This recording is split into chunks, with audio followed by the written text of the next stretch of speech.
Baik, selamat malam semua. Nama saya Herdin Christian Jani. Hari ini saya akan mempresentasikan proyek saya mengenai implementasi Convolutional Neural Network atau CNN untuk mengklasifikasikan sebuah gambar.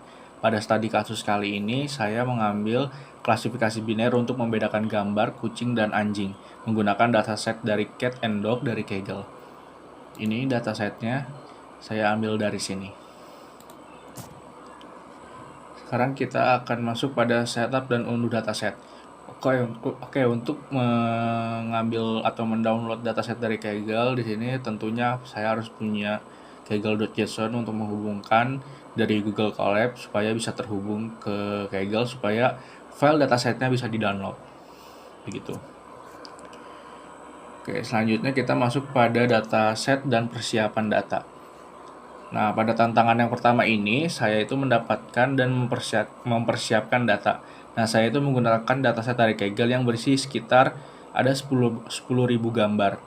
Nah, dataset ini itu sudah memiliki pembagian training dan tes. Namun, untuk evaluasi yang lebih baik, saya membaginya kembali menjadi datanya itu menjadi 3 set. Yang pertama itu di training set itu saya membuatnya menjadi 80%, jadi itu ada sekitar 6.400 gambar. Nah, data ini itu adalah data yang akan dilihat oleh model untuk belajar. Nah, ini data yang ini. Sekitar ada 6.400 sekian. Lalu saya juga membagi untuk validation set sekitar ada 20%, sekitar ada 1.600 gambar. Nah, data ini tuh digunakan untuk memvalidasi performa model selama pelatihan. Nih, sekitar 1.600. Lalu saya juga membagi untuk test setnya sekitar ada 2.000 gambar. Nah, data ini itu adalah data baru yang sama sekali tidak dilihat oleh model, digunakan untuk pengujian akhir nanti di bagian prediksi. Oke, ini untuk beberapa gambar yang ada di dataset yang bisa kita lihat gitu. Ada banyak variasi pose, pencahayaan, dan latar belakang gitu. Nah, karena data kita itu masih data mentah, tidak bisa langsung dimasukkan ke dalam model. Nah, kita itu perlu melakukan pre-processing dulu. Nah, langkah pertama itu adalah kita melakukan standarisasi untuk semua gambar, baik training, validation, maupun test. Di resize ke ukuran 150 kali 150 pixel, dan nilai pixelnya itu kita normalisasi dari rentang 0 sampai 255 menjadi 0, 1 gitu. Nah, ini kita resize dulu. Ukurannya 150 kali 150 pixel, lalu kita normalisasi menjadi perbandingannya 0 ke 1 gitu.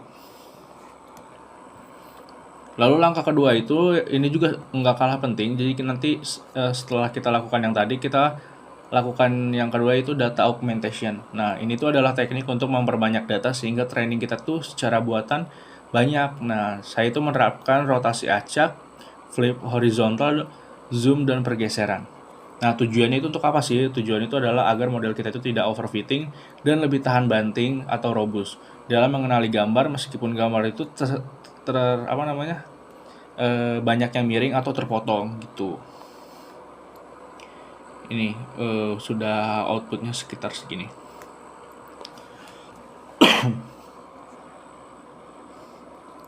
Nah, selanjutnya itu setelah kita lakukan pre-processing data, kita akan memulai bangun arsitektur model CNN-nya.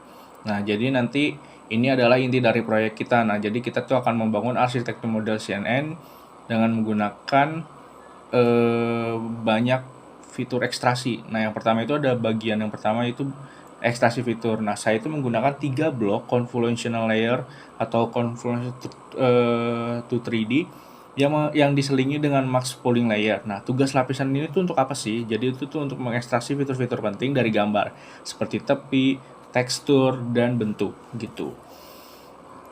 Lalu tahap yang kedua itu saya melakukan bagian klasifikasi. Nah, seperti apa sih bagiannya itu? Jadi setelah fitur diekstrak, data itu di-flatten atau diratakan menjadi satu vektor. Lalu saya menambahkan dropout layer sebesar 0,5 untuk mencegah overfitting. Nah, nanti si data itu kemudian dimasukkan ke dalam dense layer atau fully connection layer dengan 512 neuron. Nah, terakhir si output layernya itu akan memiliki satu neuron dengan aktifikasi sigmoid. Karena ini adalah sebuah klasifikasi binary, biner adalah sigmoid itu akan mengeluarkan nilai antara 0 misalnya untuk kucing dan 1 itu untuk anjing gitu. Nah, untuk seperti inilah model yang telah dilatih gitu.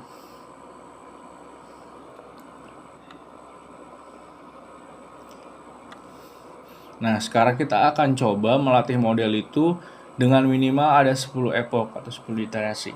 Nah, jadi modelnya kita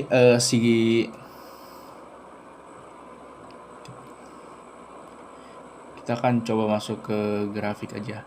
Nah, ini nih hasil evaluasi akhir di tesnya. Jadi saya itu membuat sebuah grafik akurasi loss. Dia itu untuk menunjukkan kurva akurasi dan loss itu selama pelatihan.